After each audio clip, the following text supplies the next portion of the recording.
गुरुजनों को नमस्कार है। और आज सुबह मैंने एक वीडियो बनाया था आप सब लोगों के लिए, कौन बनेगा प्रधानाचार्य। बहुत सारे लोगों ने आपने इसको देखा है और उसके लिए आपका धन्यवाद। लेकिन एक शिकायत मेरी है कि आप लोगों ने मेरे चैनल को सब्सक्राइब नहीं किया और अभी भी सब्सक्राइबर जो है बहुत कम है। तो आप लोगों की कृपा होगी तो ये सब्सक्राइबर बढ़ जाएंगे। अच्छा, अब आगे बढ़ते हैं। इसमें आप लोगों में से बहुत सारे लोगों का मुझे फ़ोन भी आया और कुछ लोगों ने मैसेज वगैरह भी मुझे पर्सनल भेजे हुए हैं, तो मैं उन लोगों के साथ आगे चर्चा करना चाह रहा था, तो मैंने ये वीडियो बनाने की सोची।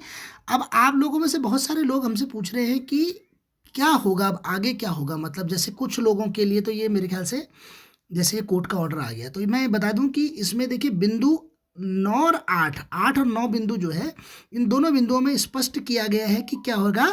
ये ऑर्डर केवल पेटिशनर्स के लिए लागू होगा। देखिए 8वें नंबर पे देख लीजिए, in the mean time petitioner shall be permitted to submit offline application, ठीक है ना, बाई 9/4/2024, ठीक है ना।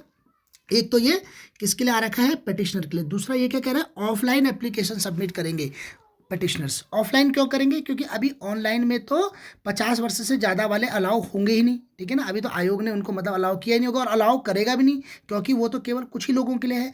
इसलिए इसको क्या करेंगे, वो ऑफलाइन माध्यम से अपनी एप्लीकेशन भेजेंगे। मतलब चाहे वो फॉर्म अंदर भर लेंगे, लेकिन उसकी प्रिंट निकाल करके उसके साथ ये अपना ऑर्डर की कॉपी भेजेंगे, तब जा करके इनको अलाउ करेगा कौन, आयोग इनके उसको। और साथ में 9वें नंबर पे भी देखिए इंटरिम रिलीफ एप्लीकेशन। ये रिलीफ एप्लीकेशन कैसी है, इंटरिम रिलीफ एप्लीकेशन है। इंटरिम रिलीफ किसको मिलता है, जो पीड़ित होता है, जो पीड़ित होगा केवल वही जाकर के इंटरिम रिलीफ के लिए पिटिशन डालेगा, ठीक है ना। तो ये जो पिटिशन डाली गई है, ये जो भी इसके पिटिशनर है उन्होंने आप लोगों के लिए, हम लोगों के लिए, किसी के लिए नहीं डाली। उन्होंने केवल ये किसके लिए डाली हुई है, अपने के लिए डाली हुई है। इसलिए केवल उन्हीं को मौका मिला हुआ है। मान लीजिए अगर मुझे सबके लिए अलाउ करने के लिए कोई एप्लीकेशन डालनी होगी, तो मैं कैसी एप्लीकेशन डालूंगा, उसे क्या कहते हैं, उसे कहते हैं पब्लिक इंटरेस्ट लिटिगेशन, PLI, है ना।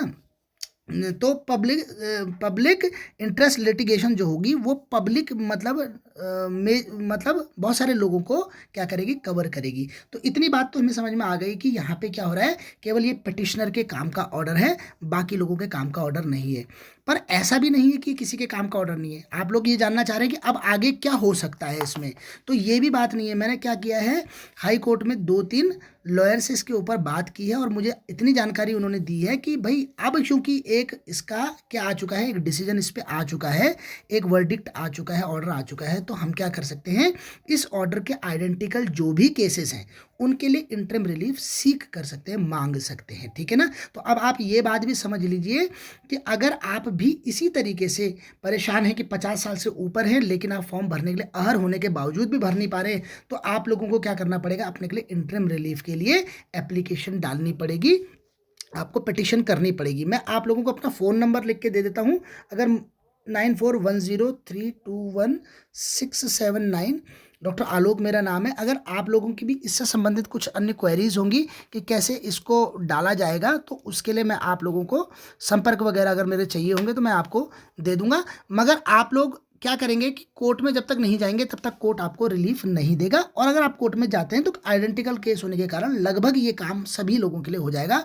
अगली बात अब आप देखिए, इस 8वें नंबर के पॉइंट में क्या लिखा हुआ, एप्लीकेशन बाई 9/4/24, 9 अप्रैल तक ये एप्लीकेशन डाल सकते हैं, ऐसा इनको अलाउ कर रखा है। अब 9 अप्रैल तक क्यों कर रखा है इसको अलाउ, अलाउ करने की डेट तो क्या थी, अलाउ करने की डेट तो आप लोगों को, हम लोगों को पता है कि ये आखिरी डेट 3 अप्रैल थी, है ना।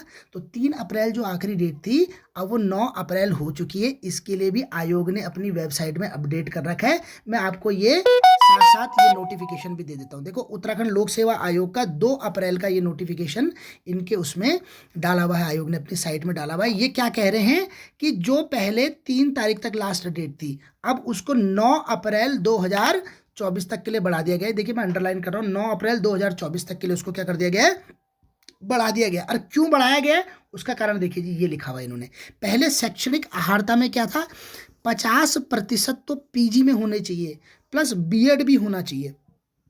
तो बीएड के अलावा कुछ लोग ऐसे हैं जिन्होंने मास्टर्स ऑफ एजुकेशन कर रखी है, एमए एजुकेशन कर रखा है। यहाँ पे इन्होंने हालांकि एमएड लिखा हुआ है, लेकिन एमए एजुकेशन वाले कैंडिडेट हैं जो कि, क्योंकि अब पहले क्या होता था, 2006 तक की भर्तियों में क्या होता था कि बीएड अनिवार्य नहीं था, किसके लिए? प्रवक्ता बनने के लिए। अब ज़्यादातर प्रवक्ता ही लोग हैं जो इसके लिए अप्लाई कर रहे हैं।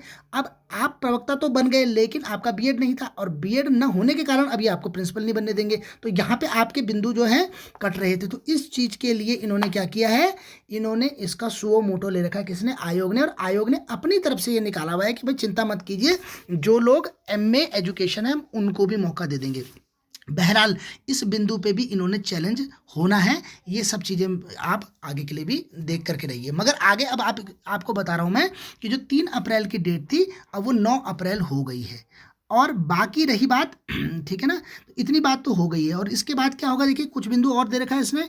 ये नीचे वाली पैराग्राफ में लिखा हुआ है इसने, 15 तारीख से 24 तारीख तक क्या होगा, केवल जहाँ पे करेक्शन करना है उसके लिए एक बार करेक्शन करने के लिए मौका मिलेगा सभी अभ्यर्थियों के लिए।